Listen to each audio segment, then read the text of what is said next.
Cess అంటే ఏమిటి? Cess అనేటటువంటిది నార్మల్గా విధించేటటువంటి ట్యాక్స్కి అడిషనల్గా విధించేటటువంటి ట్యాక్స్ని సెస్ అని పిలుస్తాము. ట్యాక్స్ అంటే పన్ను. పన్ను మీద వేసే పన్నుని సెస్ అంటాం.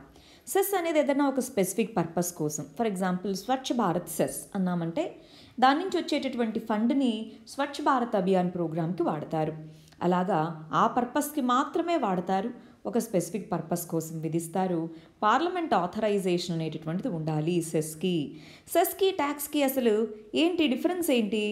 అడిషనల్ ట్యాక్స్ని అంటే ట్యాక్స్ ఆన్ ట్యాక్స్ని సెస్ అని, ఇది గవర్నమెంట్కి కంపల్సరీ కాంట్రిబ్యూషన్ ట్యాక్స్ అని అంటాము.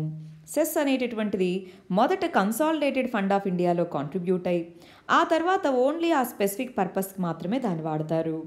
ఓవరాల్గా ట్యాక్స్ నుంచి వచ్చేటటువంటిది కన్సాలిడేటెడ్ ఫండ్ ఆఫ్ ఇండియాలోకి వెళ్తుంది. ఆ తర్వాత దాన్ని ఏ పర్పస్కైనా వాడుకోవచ్చు. సెస్ అనేటటువంటిది స్టేట్ గవర్నమెంట్స్తో షేర్ చేయొచ్చు, చేయకపోవచ్చు. ప్రస్తుతానికైతే సెంట్రల్ గవర్నమెంట్ స్టేట్స్తో షేర్ చేయట్లా. కానీ ట్యాక్స్ నుంచి సెంట్రల్ ట్యాక్సెస్ని ఫినాన్స్ కమిషన్ ఇచ్చిన రికమెండేషన్స్ ప్రకారం స్టేట్స్కి ట్రాన్స్ఫర్ చేస్తుంది.